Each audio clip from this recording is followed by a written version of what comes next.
Hey guys, tonight we're going to take a really slow, meandering stroll back in time, all the way to ancient China.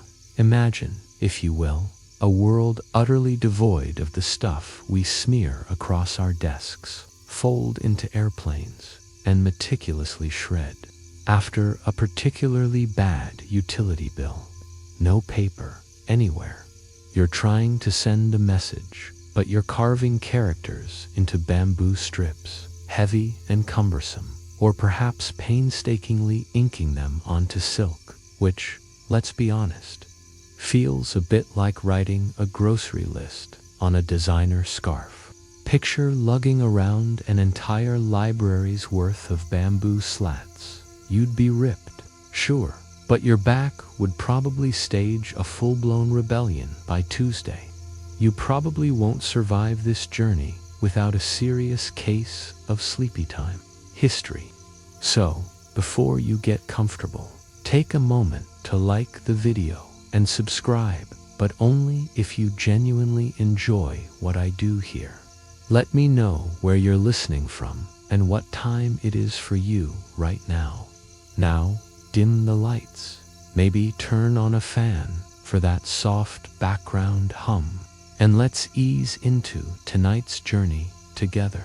Before paper, the records of empires, the wisdom of scholars, and even the everyday ephemera of life were etched onto surfaces that feel, to our modern hands, impossibly clunky. You'd be looking at bamboo slips bound together with string, clattering like a clumsy percussion section as you tried to read. Or perhaps you'd be unrolling a scroll of silk, luxurious and beautiful, but hideously expensive. Think about it. Every single official decree, every philosophical text, every family record, painstakingly inscribed on materials that limited both volume and accessibility. The sheer physical bulk of knowledge was staggering. Historians still argue whether the practical limitations of these early writing surfaces significantly constrained the spread of literacy and administrative efficiency in pre-paper societies. Was it purely a cost issue, or did the physical act of managing a library of bamboo just make everyone sigh deeply? You can almost feel the weight in your arms as you try to navigate a bureaucratic office in ancient China, stacked high with these heavy, clanking documents. It was an era where the act of documentation itself was an athletic endeavor.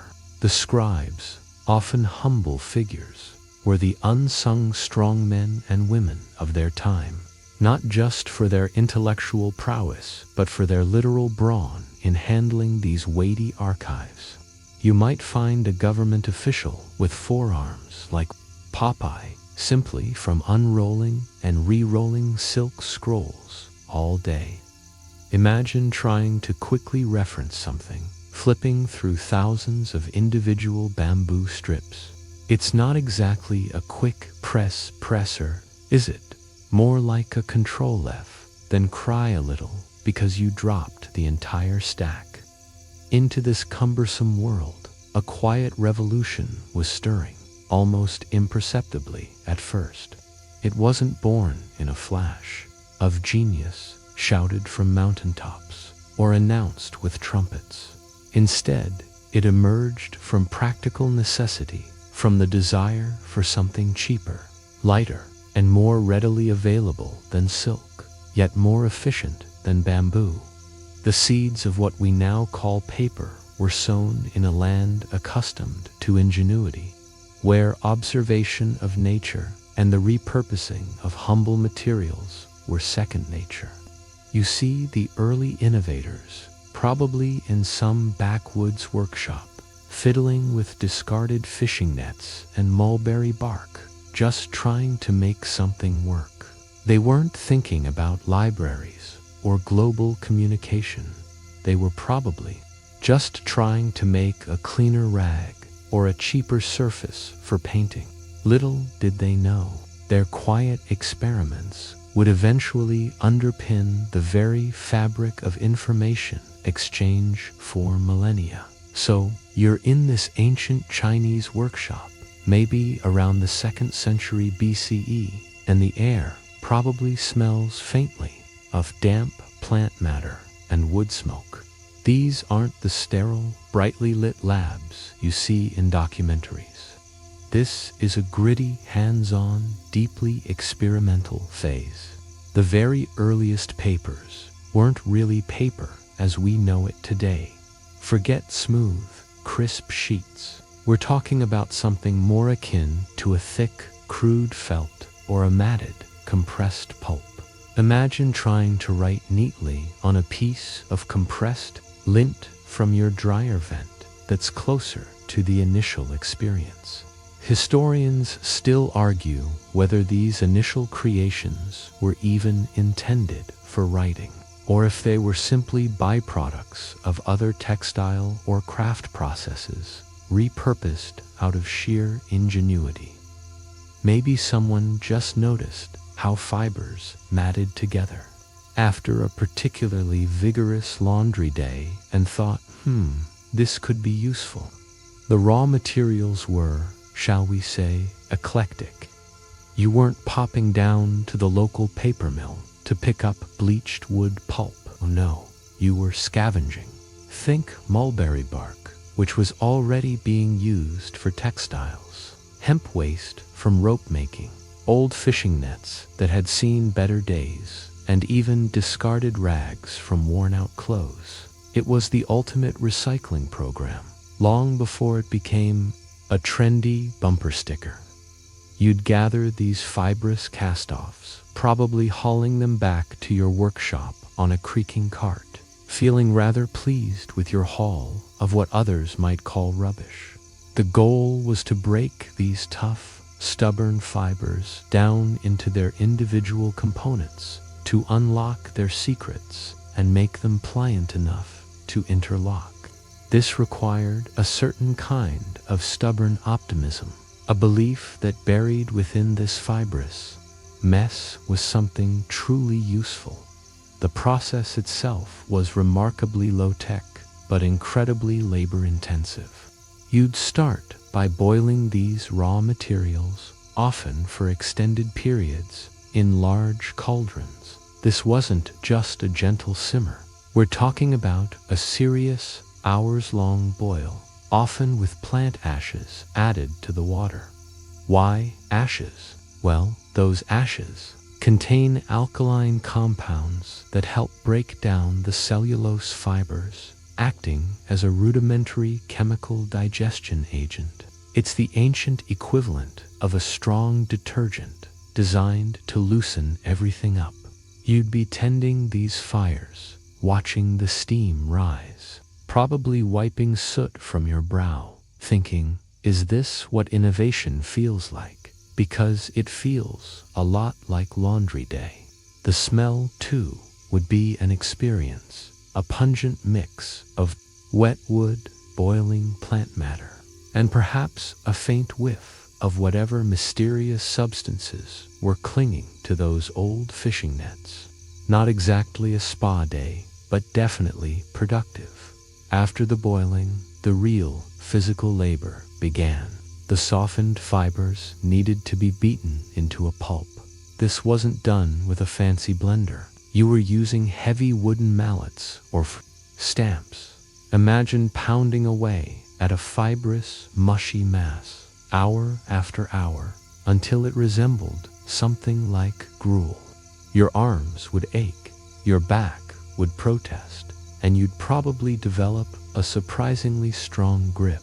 It's the kind of work that makes you appreciate modern machinery and perhaps inspires a newfound respect for historical biceps. One quirky tidbit: some early methods even involved leaving the boiled fibers to ferment naturally, a process that might have enlisted the help of microbes to further break down the materials. It sounds a bit like making sourdough, but for paper, a truly organic approach to material science. This painstaking maceration, this breaking down of structure, was the crucial first step in transforming tangled waste into a usable medium. Without it, you'd just have a pile of wet string. It's in this messy, demanding phase that the humble origins of paper truly reveal themselves. It wasn't about elegance. It was about brute force and persistence, coaxing new forms from old materials. You're elbow deep in this fibrous concoction, feeling the pulp between your fingers, knowing that from this humble, unglamorous beginning, something revolutionary is slowly, quietly taking shape. So you've got this thoroughly beaten, soupy pulp, a homogeneous sludge of fibers that looks about as appealing as week-old oatmeal. But this, my friend, is where the true magic begins to crystallize, and where a figure often credited with refining this messy art steps into the spotlight: Cai Lun. Now, historians still argue whether Cai Lun invented paper or merely systematized and improved existing rudimentary techniques. But his influence is undeniable. Imagine him not as a lone genius toiling in secret, but as a brilliant project manager, taking disparate, inefficient methods and bringing them under a unified, more effective process. He wasn't just making paper, he was making papermaking an industry. Cai Lun was an official serving the Eastern Han Emperor.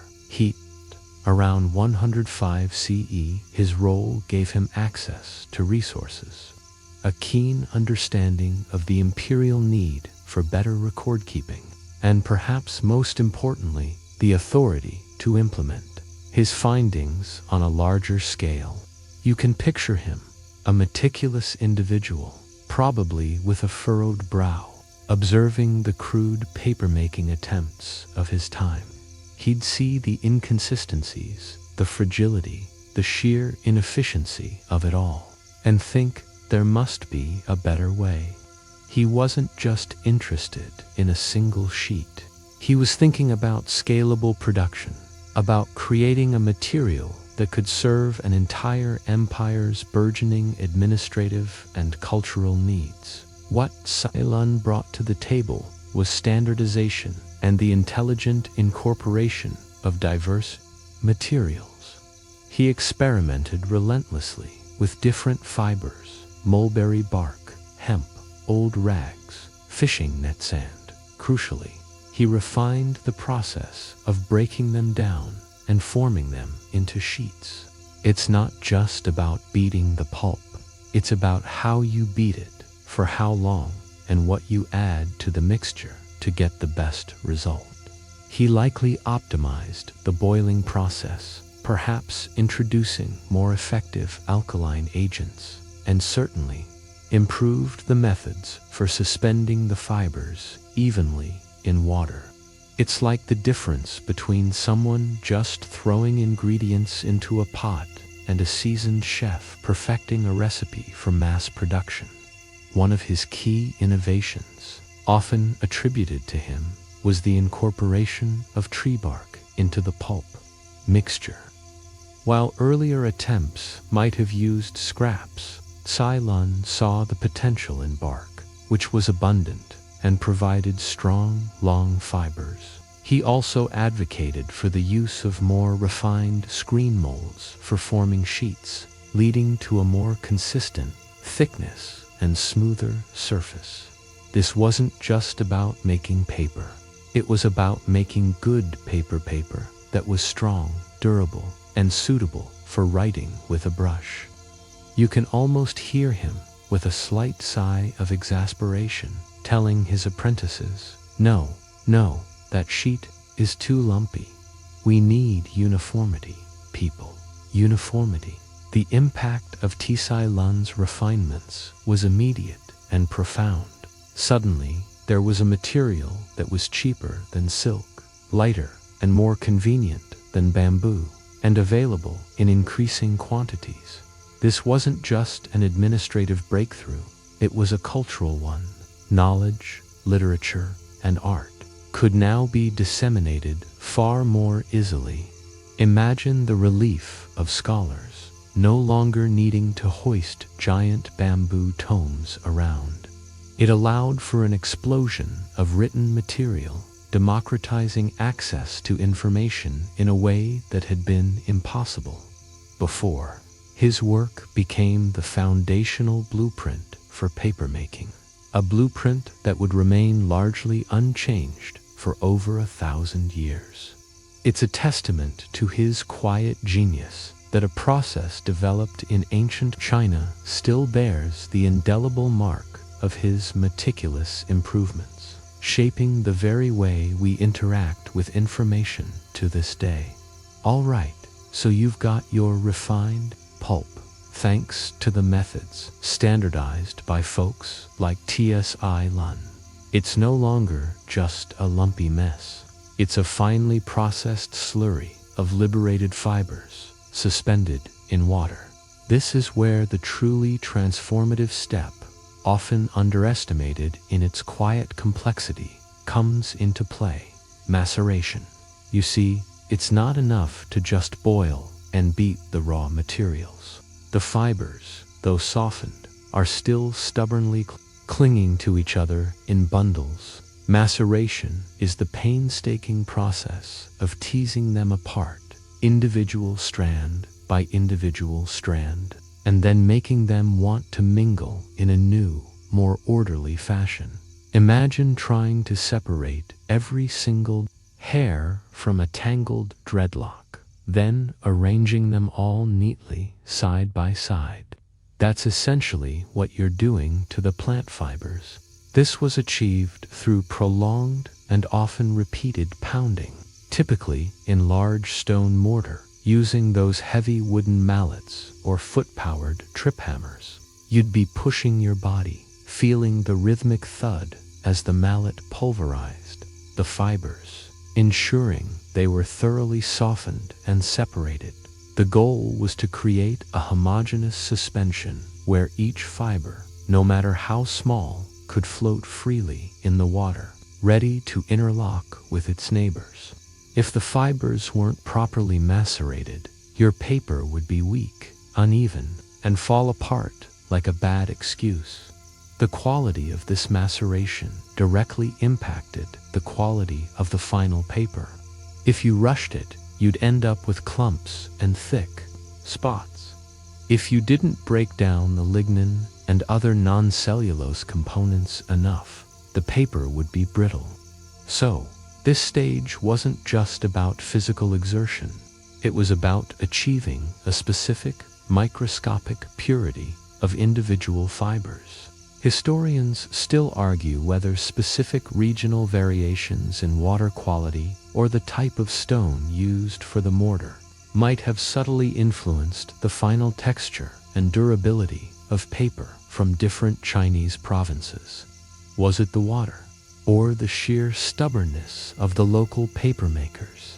One quirky tidbit about this stage is the potential use of natural fermentation alongside the mechanical pounding.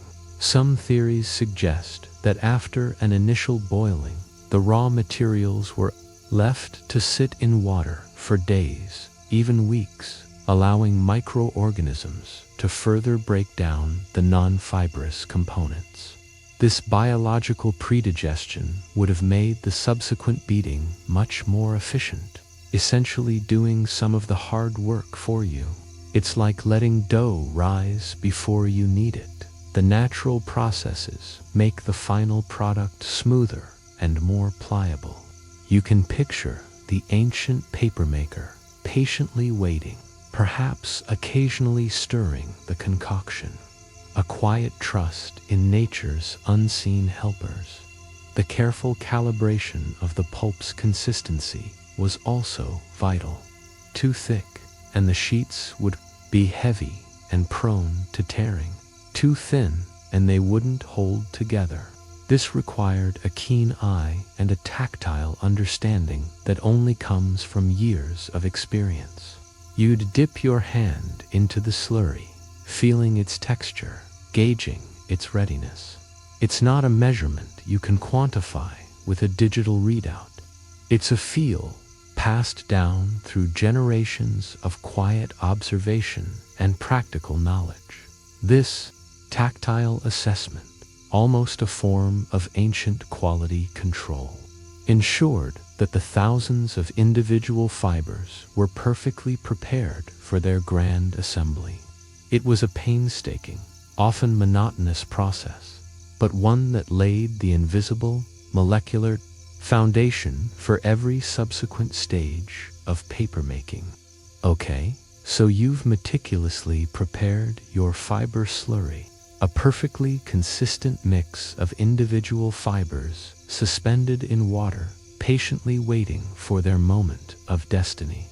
This is where the magic truly starts to happen, transforming that soupy concoction into a recognizable sheet, the stage of sheet formation. Imagine standing over a large vat, usually made of wood or clay, filled with this milky fiber suspension. The air might be humid, and the rhythmic slosh of water would be the primary soundtrack to your work. The crucial tool for this step is the mold. This wasn't just any old sieve. It was a rectangular frame, often made of bamboo, with a finely woven screen or mat stretched across it. These screens were traditionally made from thin strips of bamboo, sometimes stitched together with silk or horsehair. The finer the mesh, the smoother the paper. You'd carefully submerge this mold into the vat of pulp. This isn't a quick dip, it's a slow, deliberate lowering, allowing the water and fibers to flow over and through the screen as you slowly and steadily lift the mold back out of the vat. Gravity begins its work. The water drains away through the fine mesh, leaving behind a thin, even layer of interlocked fibers on the surface of the screen. This is the moment when the amorphous pulp starts to take on the form of a sheet. It requires an incredibly steady hand and a precise, almost meditative motion. Too fast, and the fibers clump. Too slow, and they drain unevenly. Historians still argue whether the exact angle and speed of the lift were critical trade secrets, passed down only within specific papermaking families. Was it a scientific principle, or just muscle memory refined over generations? You'd stand there, watching the water drip away, seeing the wet, embryonic sheet of paper emerge. It looks fragile, glistening, and far too delicate to be handled. This wet sheet, still on the mold, is then typically transferred. In many ancient Chinese methods, this transfer involved a technique known as couching. You'd carefully invert the mold onto a stack of absorbent cloths or felts, and with a gentle but firm pressure, the wet sheet would detach from the screen and adhere to the surface below. It's a bit like peeling off a temporary tattoo, but with much higher stakes for posterity. If you messed up, the sheet would tear, and you'd have to start all over again, probably muttering under your breath about uncooperative cellulose. One quirky tidbit: some early molds were rigid, while later innovations, like the Lade mold, used flexible bamboo strips, allowing for easier removal of the sheet without damaging it. This flexibility was a game changer, increasing efficiency and reducing breakage. Imagine the frustration before that invention, trying to pry a delicate, soggy sheet off a stiff screen.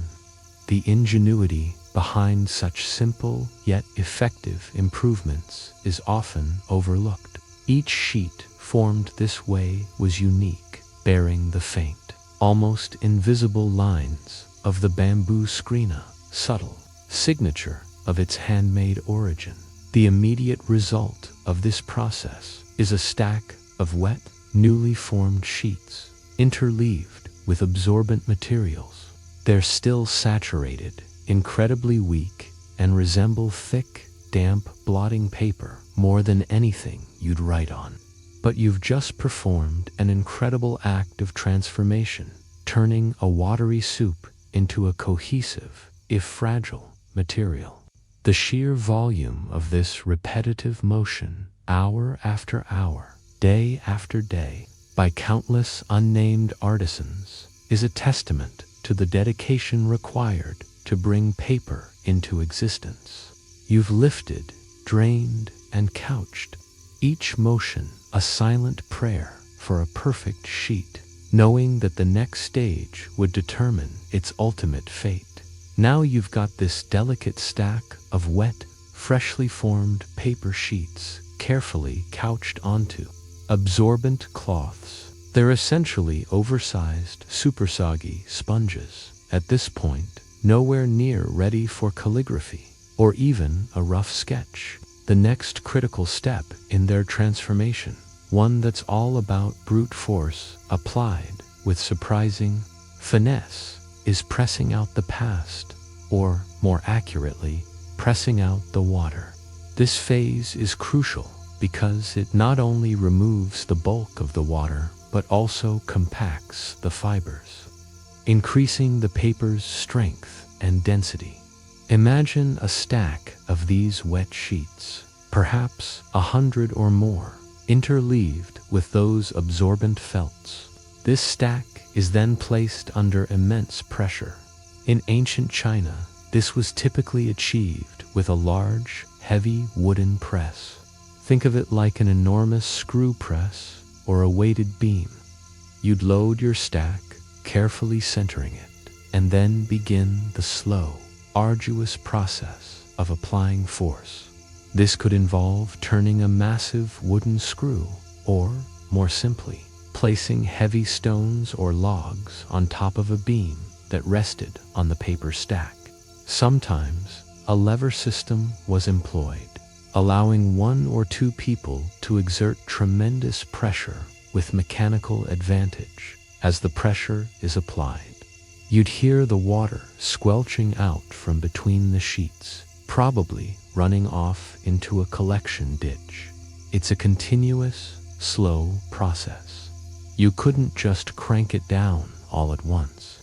Too much sudden pressure might warp or tear the fragile sheets. So, you'd apply the pressure gradually, allowing the water to drain away, then tighten the press a bit, more, and repeat. It's a bit like squeezing toothpaste from the bottom of the tube, slow, steady, and designed to get every last drop. Historians still argue whether specific pressing techniques contributed to the renowned absorbency or ink retention of certain ancient Chinese papers. Did a particular kind of wood in the press impart subtle qualities, or was it purely about the mechanics? The goal here isn't just dryness, it's about consolidation. As the water is forced out, the individual cellulose fibers are pushed closer together, forming stronger hydrogen bonds. This is what gives paper its coherence and strength. Without proper pressing, the paper would be weak, fuzzy, and prone to disintegrating. It would feel more like a thick blotting paper than a true writing surface. You'd need to ensure that pressure was even across the entire stack, or you'd end up with thin, compressed spots and thick, soggy patches. It required a skilled eye and a practiced hand to achieve uniform results from top to bottom of the stack. One quirky tidbit: in some regions, the pressing was so thorough that the damp sheets were then peeled directly from the felt, still slightly tacky. They were then immediately applied to a heated wall or board for drying. This technique, skipping an intermediate handling step, suggests an advanced level of coordination and precision among the papermakers. It's like baking a perfect souffle. You get one shot to get it right before it collapses. The damp, pressed sheets, though still fragile, were now much more resilient. You could gently peel them apart, one by one, feeling the newly formed bond between the fibers. They were no longer a mere aggregation of pulp. They had begun their journey to becoming a robust, usable material, ready for the next crucial stage, drying. You've successfully pressed out most of the water, and your stack of paper sheets, though still damp, now possesses a newfound structural integrity. They're no longer the delicate, easily torn membranes you lifted from the mold. Now comes the crucial step of truly solidifying their form, drying. This might sound straightforward, just let them dry, right? But in ancient China, this was an art form in itself, involving a clever interplay of environment, heat, and sometimes a little ingenuity. The simplest and most common method for drying was, naturally, sun exposure. You'd gently peel the individual sheets from the stack carefully so as not to rip them, and then lay them out on a clean, flat surface under the open sky. Imagine rows upon rows of glistening, damp sheets, slowly transforming as the sun's warmth and the gentle breeze coaxed the remaining moisture out of them. This method was effective, cheap, and environmentally friendly, but it was also entirely dependent on the weather. A sudden downpour could ruin an entire day's work, turning your perfectly formed sheets back into soggy pulp. You can almost hear the papermakers anxiously scanning the skies, praying for clear days, perhaps offering a small prayer to a sun god. Historians still argue whether regional climate differences led to variations in paper quality, with some suggesting that the slower, more even drying in humid southern China produced a more flexible sheet than the quicker drying in the drier north. To combat the whims of weather and to achieve more consistent results, more sophisticated methods were developed. One ingenious technique involved attaching the damp sheets to heated walls or boards. You'd carefully brush or press a wet sheet onto a smooth, often plastered or tiled, wall that had been warmed from behind by a furnace or a slow-burning fire. The heat would rapidly evaporate the water, and the smooth surface of the wall would help to flatten and size the paper, giving it a polished finish. This method not only sped up the drying process, but also produced remarkably smooth sheets, eliminating the need for further flattening later. It's like using a giant, warm ironing board for your paper. You'd move from one wall section to another, a continuous, almost balletic motion, ensuring each sheet dried perfectly without wrinkles or buckles. Another variation involved stretching the sheets onto large wooden frames or screens, allowing for air circulation on both sides. This was particularly useful in more humid environments or during seasons with less direct sunlight. You'd see these frames, laden with paper, propped up in breezy courtyards, or even suspended from the rafters of workshops, catching every available wisp of air. It's a bit like hanging your laundry on a line, but with far more precision and care. One quirky tidbit: to prevent the sheets from sticking together or curling as they dried, some papermakers might have added a very small amount of starch or gelatin to the pulp during the formation stage. This wasn't a sizing agent yet, but more a subtle binding agent that helped maintain the sheet's integrity during the delicate drying process. The subtle variations in these drying techniques contributed to the diverse range of paper qualities produced across different regions of ancient China, from rough, sturdy packing paper to delicate, almost translucent sheets for fine art. the drying method played a crucial, often unseen, role in the final product. All right, you've nurtured your sheets from raw fiber to a state of dry, flat paper. They've been formed, pressed, and painstakingly dried, either by the sun's patient warmth or against a cleverly heated wall. But they aren't quite ready for their grand debut as a perfect writing or painting surface. This brings us to the finishing touches, the processes of smoothing and sizing, which elevate a merely functional sheet into a truly refined material. Imagine holding one of these freshly dried sheets. Depending on the drying method, it might still have a slightly rough texture, or perhaps a subtle curl. To make it truly receptive to ink and brush, it needed to be smoothed. This was often achieved through burnishing. Picture someone methodically rubbing a smooth stone, or sometimes a piece of polished jade, across the paper's surface. This isn't about scrubbing. It's a gentle, firm pressure that compresses the fibers on the surface, making them tighter, more compact, and exquisitely smooth.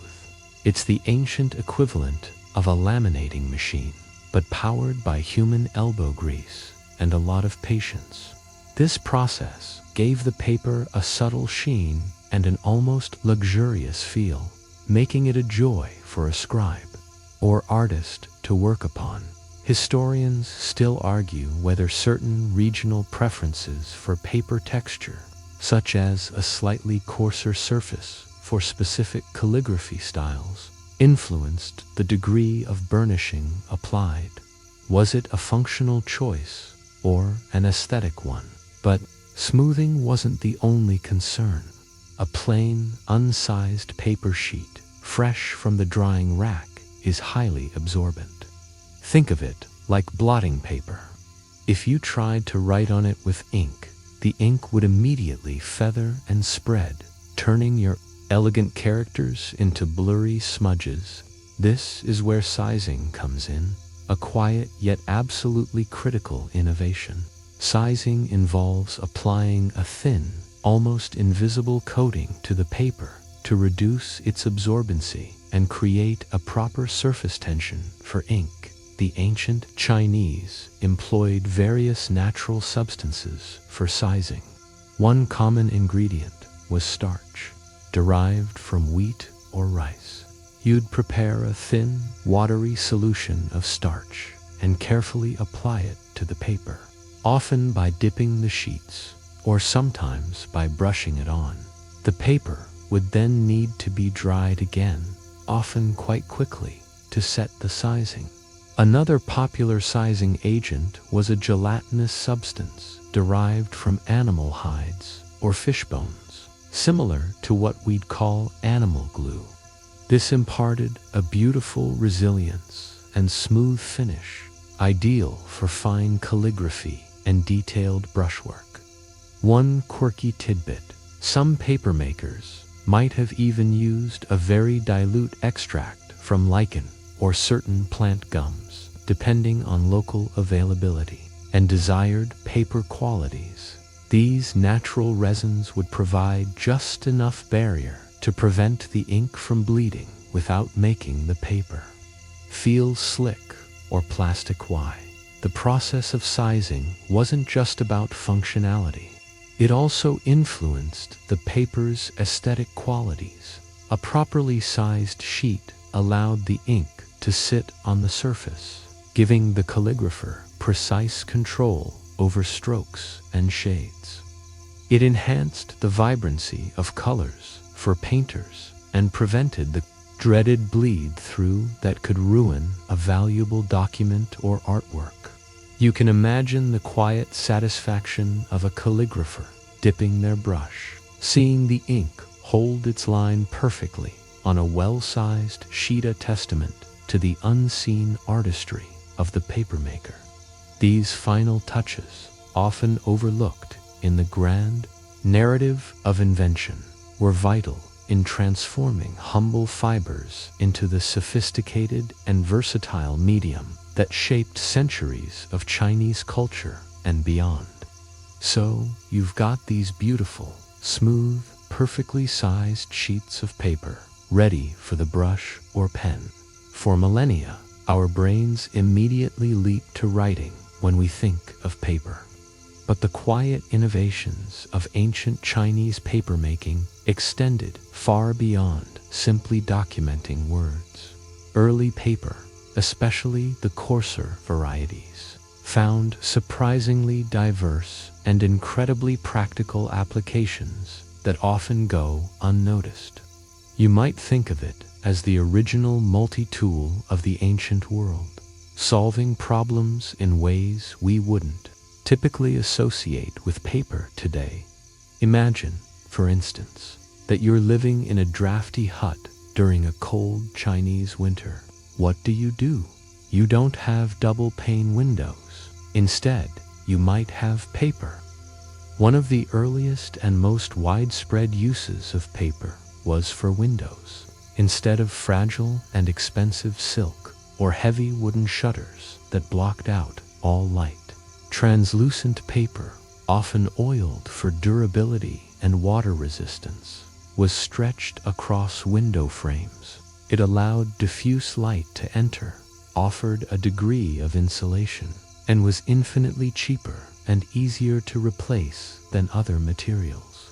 You'd see these paper windows everywhere, glowing softly in the evening, a testament to paper's humble utility.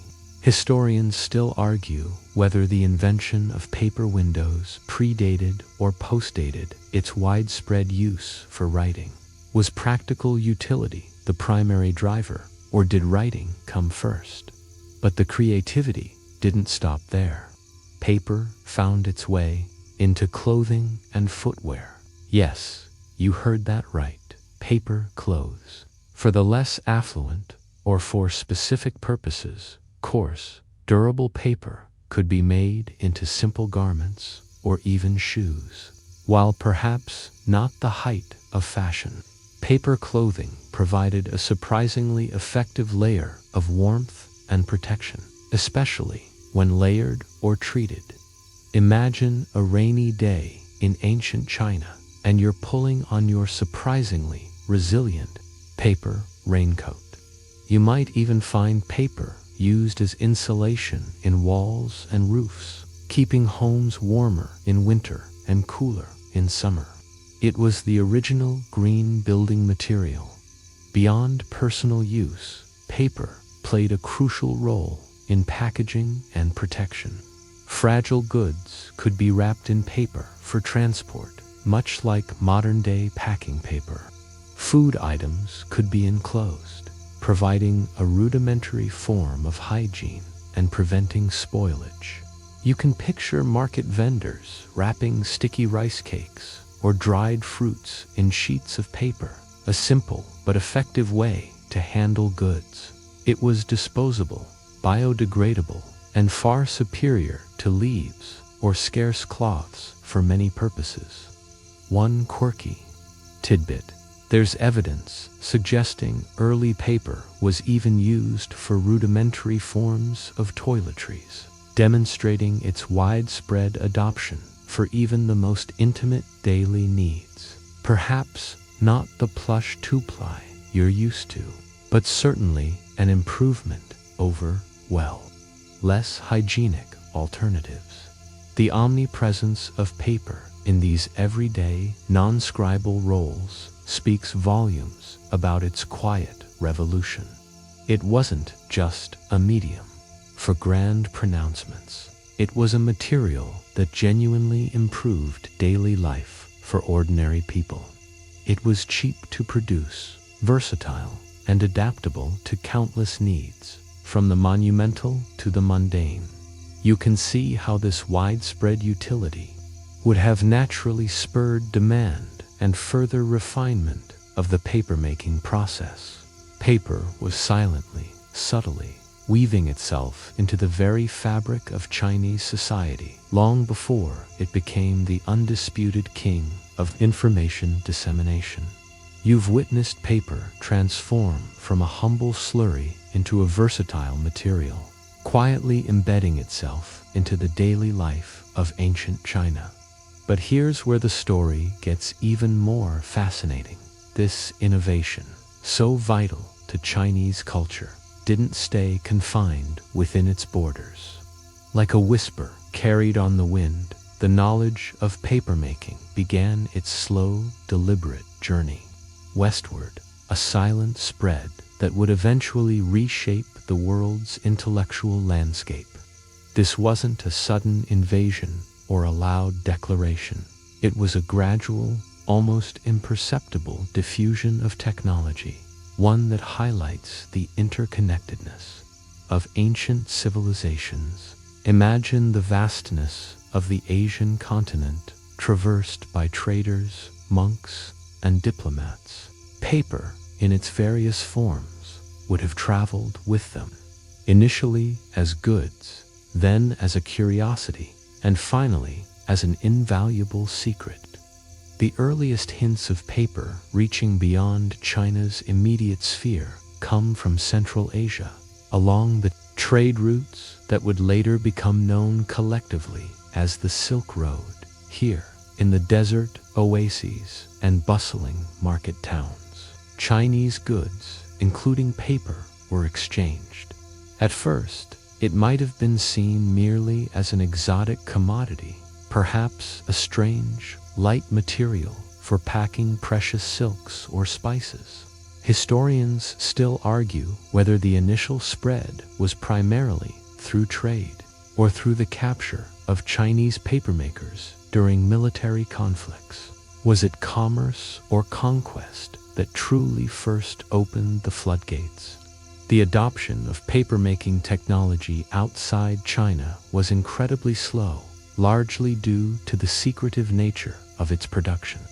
Chinese artisans were fiercely protective of their craft, understanding its immense value.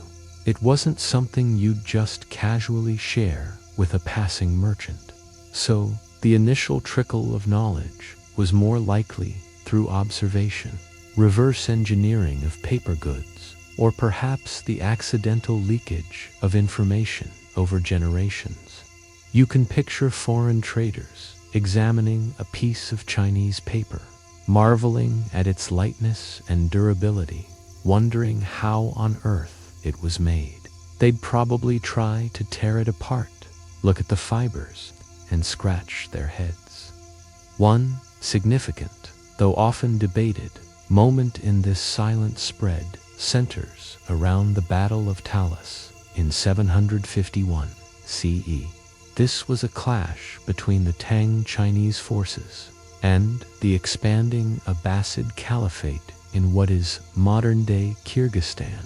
While the battle itself was a tactical victory for the Abbasids, a remarkable side effect was the capture of Chinese prisoners, some of whom were reportedly papermakers. This event is often cited as the direct conduit through which papermaking technology officially reached the Islamic world.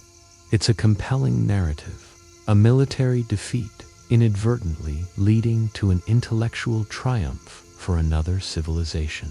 You can almost hear the Abbasid generals surveying their prisoners, realizing that among the captured soldiers were artisans with a secret more valuable than gold or jewels. This slow, quiet dissemination underscores the power of a truly useful invention. Despite the best efforts to keep it exclusive, the sheer utility of paper ensured its eventual escape. From the bustling markets of Central Asia, the knowledge of how to turn humble plant fibers into a writing surface would begin its inexorable march westward, laying the groundwork for a revolution in communication and knowledge far beyond the borders of its origin. The quiet innovations of ancient Chinese papermaking were about to get a lot louder on the global stage. So, the secret of papermaking, once a closely guarded Chinese innovation, began its slow journey along the legendary Silk Road. Imagine this ancient superhighway of trade and culture. Not just a single road, but a complex network of routes stretching from the heart of China all the way to the Mediterranean. Along these dusty, arduous paths, not only silks and spices traveled, but also ideas, technologies, and, crucially, the nascent knowledge of how to make paper. You can picture the caravans laden with exotic goods, unknowingly carrying the seeds of a future information revolution in their cargo. The initial transfer of papermaking techniques wasn't a sudden, grand reveal. It was more like a slow leak, perhaps a Chinese artisan teaching a local in a Central Asian oasis town, or merchants observing bits of the process. The dry, arid climate of much of the Silk Road was actually quite conducive to paper drying, though. Finding suitable plant fibers in some regions might have posed initial challenges. These were places where different cultures met and mingled, where ideas, like the wind, carried things from one land to another without much fanfare. Historians still argue whether the technology's initial spread was primarily driven by the demand for a cheaper writing material among burgeoning Central Asian kingdoms, or simply by the convenience paper offered over parchment. Samarkand, a vibrant oasis city in what is now Uzbekistan, emerges as a pivotal hub in this story. After the Battle of Talos in 751 CE, where Chinese papermakers were reportedly captured by the Abbasids, Samarkand became one of the first major paper production centers outside China. It's often romanticized as the precise moment paper escaped China, but the reality was likely a more gradual adoption, building on earlier, undocumented exchanges. Nonetheless, Samarkand quickly established itself as a place where the art was mastered and adapted. Imagine the buzzing workshops there, a mix of Chinese expertise and local ingenuity, all focused on perfecting this new craft, the papermakers. In Samarkand and later throughout the Islamic world, didn't just passively copy the Chinese methods, they innovated. One significant adaptation was the increased use of linen rags as a primary raw material, rather than just mulberry bark or hemp. This was partly due to the availability of flax, from which linen is made in the region, and also because linen fibers produced a remarkably strong and durable paper. This shift in material would have a profound impact on European papermaking centuries later. You can almost see them experimenting, perhaps initially frustrated by the lack of traditional Chinese materials, then discovering the surprising versatility of discarded textiles. "These old shirts, perfect for paper," they might have exclaimed, much to the bewilderment of anyone else.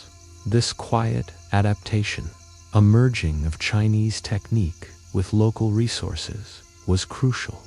It meant that paper wasn't just a Chinese product, it was becoming a global one, capable of being produced with locally available materials. The Silk Road, therefore, wasn't just a conduit for goods, it was a powerful engine for technological transfer, quietly laying the groundwork for the Islamic Golden Age's explosion of knowledge, which would in turn rely heavily on this wondrous new medium. From the bustling markets of Samarkand, the whisper of paper production grew into a resounding chorus across the Islamic world. This was the era of the Islamic Golden Age, a period from the 8th to the 13th century where scholarship, science, and the arts flourished. And central to this intellectual explosion was the widespread adoption and mastery of papermaking. Baghdad, the glittering capital of the Abbasid Caliphate, quickly emerged as the epicenter of this paper boom. Imagine the sheer volume of knowledge being created, copied, and disseminated, all facilitated by this affordable, versatile new medium. The story goes that the first paper mill in Baghdad was established around 794 CE, driven by the Abbasid vizier, Jafar ibn Yahya. This wasn't just a small workshop. It was an imperial endorsement, recognizing the strategic importance of paper for administration, education, and the burgeoning intellectual life of the caliphate. You can picture the rapid expansion as skilled artisans and their apprentices meticulously built and operated these mills, transforming raw materials into reams of precious sheets. This was a deliberate, state-supported effort to industrialize paper production, recognizing its role in cementing power and spreading knowledge. Historians still argue whether the Islamic world's rapid adoption of paper was primarily due to its economic advantages over parchment, or if it was more about a cultural imperative to disseminate religious and scientific texts widely. The papermaking of the Islamic world, having inherited the fundamental techniques from China, quickly refined and improved upon them. They were meticulous craftsmen, and their innovations further enhanced the quality and efficiency of paper production. One significant development was the widespread use of rag pulp, particularly from linen and cotton. This produced a strong, smooth, and durable paper, superior to much of the earlier Chinese paper, made primarily from bark and hemp. Imagine the piles of discarded textiles, once destined for the rubbish heap, now being repurposed into the very fabric of knowledge. It was the ultimate upcycling endeavor, a truly sustainable approach to information. They also refined the process of beating the pulp. While the Chinese used mallets and stampers, the Islamic world introduced and perfected the use of mills for pulp beating. This was a technological leap, replacing arduous manual labor with mechanical efficiency. You'd hear the rhythmic thud of the hammers, driven by the flow of a river or canal, creating a constant, steady supply of finely prepared pulp. This mechanization allowed for a much larger scale of production, churning out vast quantities of paper to meet the insatiable demand of scholars, libraries, and government offices. It's like going from handwriting every letter to having a printing press, a game changer for speed and volume. The relationship between the printing press and paper was symbiotic. The press needed vast quantities of uniform, reliable paper to achieve its revolutionary output. A printing press couldn't effectively use rough, inconsistent, or expensive parchment sheets. Conversely, paper, now produced in ever-increasing volumes, finally had a purpose that could absorb such scale. It was a perfect marriage of technology and material. You can envision the early printing shops stacked high with reams of fresh paper, the air thick with the smell of ink and the rhythmic thud of the press, churning out books, pamphlets, and broadsides at an astonishing rate. The demand for paper skyrocketed. Paper mills, once small operations, began to expand rapidly. The methods perfected in the Islamic world and adapted in Europe, particularly the use of rag pulp and mechanized beating with water-powered stamp mills and Hollander beaters, were essential in meeting this new industrial demand. Every discarded linen shirt, every old cotton rag, suddenly became a valuable commodity, destined to be transformed into the pages of a new book. This created entirely new supply chains, stimulating other industries and fostering further technological innovation in papermaking itself.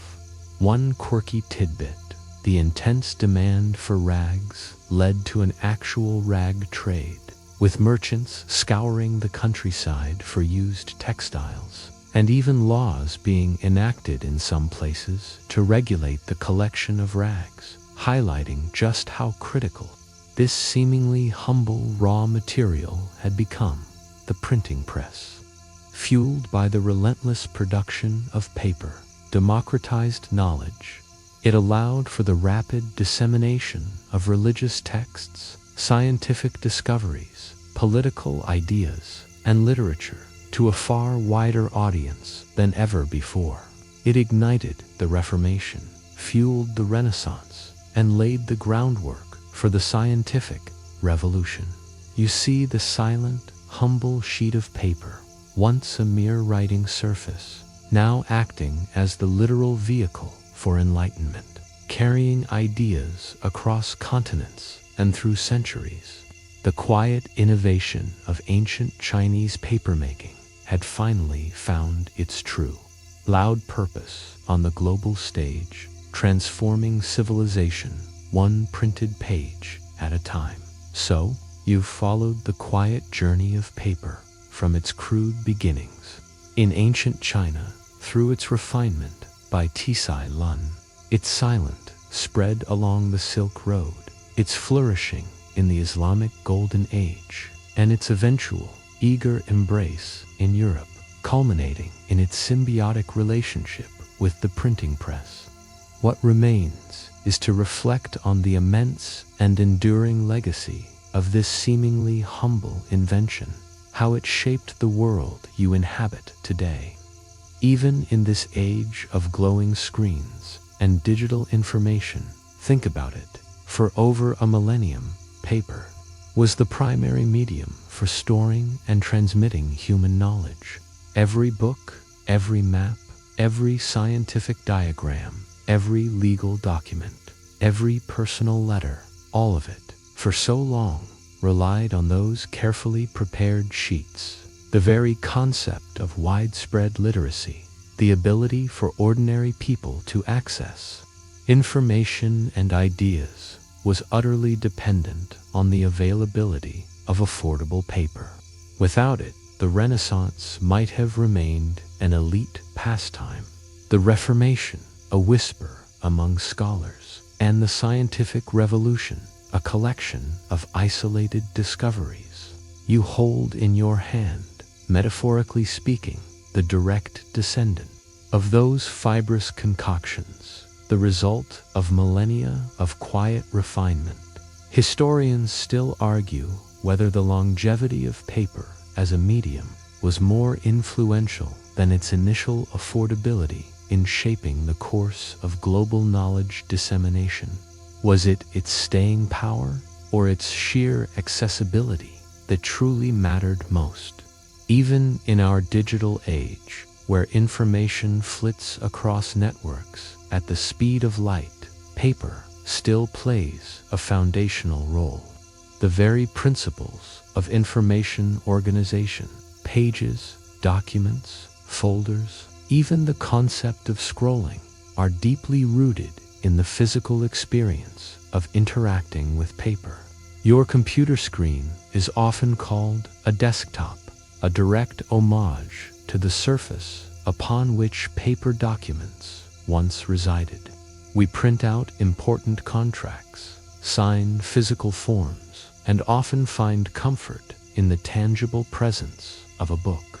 One quirky tidbit: despite the digital revolution, global paper production has actually increased in recent decades, driven by packaging and hygiene products, demonstrating its surprising adaptability beyond just communication. It's a testament to paper's fundamental utility. The quiet innovations of ancient Chinese papermaking laid the groundwork for everything we consider information today. From the painstaking beating of fibers to the precise dipping of molds. Each step was a testament to human ingenuity, perseverance, and the timeless desire to capture and share ideas. It's a story of meticulous craft, adapted across cultures and centuries, shaping the very way we think, learn, and connect. You realize that a simple sheet of paper, seemingly insignificant, is actually a culmination of untold hours of labor, countless experiments, and a quiet, unbroken chain of innovation stretching back to the earliest moments of human history. Now, as the echoes of ancient workshops fade and the hum of distant paper mills grows softer, you can almost feel the gentle weight of those countless sheets, each one a whisper of knowledge passed down through time. The air grows still, the faint scent of old books settles, and the journey from raw fiber to digital pixel seems complete, yet somehow still connected. The story drifts to a close, a soft, comforting hum now filling the space, easing you deeper into the quiet. The ancient paper makers, their hands stained with pulp, their minds focused on transforming humble fibers, have truly woven an indelible thread through the fabric of time.